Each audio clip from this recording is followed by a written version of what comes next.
Hello, everybody. Welcome to another session in our Expert Perspectives series. I'm very pleased to welcome today Anders Jørgensen from Avallone.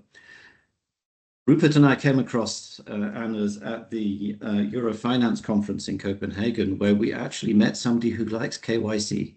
So we're going to talk about KYC, but we thought everybody should get the opportunity to understand how somebody can enjoy KYC. So before we get into that, though, Anders, your company has a name that comes from English mythology and legend. Would you like to expand on that? Yes, thank you so much, Damian, and thank you for having me. So yeah, we're called Avallone, and it's coming from the old King Arthur myth. It was the island where you took King Arthur for healing when he was wounded, and also where his sword Excalibur was made. So the short story is that when creating the Avallone platform and the company, we wanted to kind of gather the knights around the round table and fight the evil through the platform. The evil being either financial crime or just KYC in general, but in any case, that's the story. Okay, so we're fighting a good fight here. Exactly. But to stress, I think we all agree that KYC in and of itself is a good idea. The issue isn't that, it's how it's done. Spot on. Okay. So let's get into that. When we talk to our members, we keep hearing that far from getting better, the situation is getting worse. There's more and more requests. They're more and more unpredictable. And it seems to just keep getting worse. Is that what you see as well? Yes, absolutely. And we've seen that trend over the 5 years where we've been working with Avallone and building up Avallone. So it's getting worse in the terms of the complexity is getting higher, and you can also say through the geopolitical risk these days, the risk is also getting higher. So we see no standardization coming among the banks, and even actually standardization is becoming worse because everyone is starting to perform due diligence on each other. So for a big corporate, it's not just the banks now; it's also their vendors, their large customers. Investors, asset managers, auditors, law firms. So everyone is exposing them for KYC requests. So that's the problem really in terms of the direction of the pain at the moment. So you're saying we can actually expect it to get worse as it goes beyond banking? I think so, and I think also it's going to get worse because transparency is going up in the world. So we know that the EU is working on lowering the threshold for when you need to identify a beneficial owner. Today it's 25%, and they're talking about bringing it down to 5%, which I think makes sense because we need to understand who actually owns these companies down to a certain level, right? But I think there are more things, pointing towards getting worse than there are things pointing towards it getting better. Well, we're actually seeing banks who are asking for, even if it's a listed company and you have nobody with 25%, banks are starting to ask for this information on the senior management. Yes. So it does seem to be getting worse. At the same time, it doesn't look as if any of the platforms, we had all of these ideas about central repositories, none of them seem to be gaining traction. Yeah, and that's a pity and also surprising. And I think there have been many attempts over the last 10, 15 years. The latest one was Invidem, part of the 6 largest Nordic banks, spent millions of euros and years on building up Invidem as a utility, and shut it down last year. So you could say if the banks in a region, I would say is probably one of the most digital regions in the world, can't make it work, it looks really difficult to make it work. So I think the solution is somewhere else than banks trying to collaborate at the moment. I think we agree. If the Nordics can't do it, most others will fail. Can't do it, no.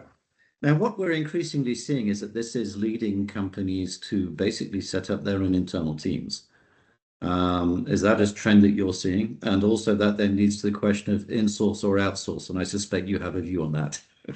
Yeah, absolutely. And yes, I'm obviously biased as this is part of the service we're selling, right? But you're right. I think most treasurers have just had to accept the pain and have to solve it. So for a couple of years, they've been waiting for it to solve itself. And when it's not solved, treasurers are really great at, okay, let's just fix it. So they're setting up internal teams, either nearshoring, offshoring it to centers, or simply just keeping it in the central team. And then they're building up their own repositories in Excel, email, whatever they can do. And then, of course, there are services coming out. Both, you can say, they're both the technology parts, so you can actually get a platform where they can help you with it, but you can also delegate or outsource the vast majority of the work to a team. So yes. And obviously that's where you come in, which is why you're biased. Exactly. Now, among the benefits that come from outsourcing, one thing that we see a lot is issues with workflow management. When you tell a bank, how do you tell a bank that's not reasonable and you're not going to do it? And also, how do you get discipline in terms of calendars? Do you find that because you do this for many people and have many relationships, that you have a much better feel for what goes and what doesn't go? Yeah, I think it's coming back to your introduction that you found someone who actually likes KYC, right? And it's not just me; it's actually the entire team. So we hire people that actually find this interesting and that actually that's a discipline and that's their life, right? So I think that's key part of it. But other than that, you're absolutely right. Part of I think what we're trying to achieve and what a customer is trying to achieve with this is that they can reuse their data points. The most frustrating thing is to fill out for the 10th time this month, what is my business model, right? I mean, answers like that is just reused from bank to bank, right? So being able to reuse answers across 80% of your questions coming from banks, as well as populate with the documentation and the legal entity structure is a massive win. And then to your point, yes, because we see so many questions and so many answers, we can see the outliers. And we know, okay, that is an unusual question and it doesn't make sense in the context of the company. So thereby we enable the customer either through them or us directly to push back on the bank in those cases. And with a much stronger case and much better backup than if it's just me and my company and Yeah. so on.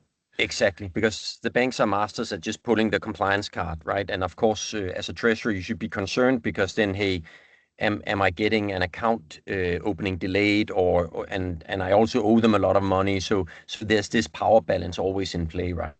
Well, In that discussion. and actually, the strong feedback we're getting is it's just a waste of time.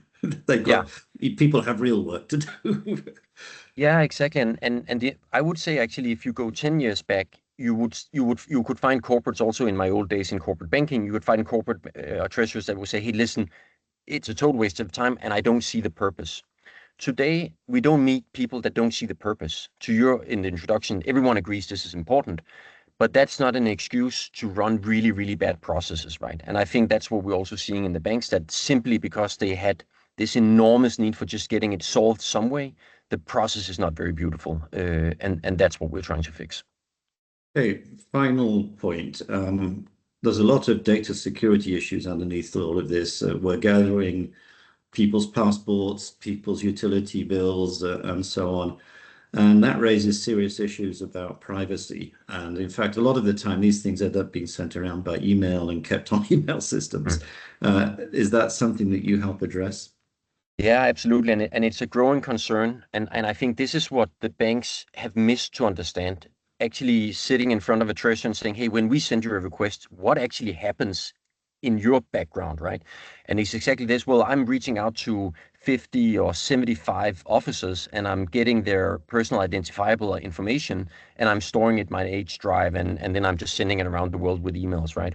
So having one place where it's securely stored and having a way of sharing where it's shared through secure link sharing, even with two-factor authentication, and then also have a full audit log. So this means a board member can come to the treasurer and say, hey, listen, whom did you share my passport with the last quarter? And they can actually say, well, these 10, and this was the reason for it. So the concern around protecting the individual is a growing pain, and all of that. Yes, that's where tech is beautiful. That can actually be solved. Okay. I've really enjoyed this discussion. Thanks a lot, Anders. Likewise. Would I be right in summarizing it by saying we just got to get real, it's here. Now it's a question of how we manage it the least badly. Absolutely, spot And on. you can bring a professional approach to that. We can do it, or at least help people how to make it a little bit less painful. And you enjoy it. And we enjoy it. One of the few. Okay, many thanks and best wishes. We appreciate your time. Thank you for having me, Damian.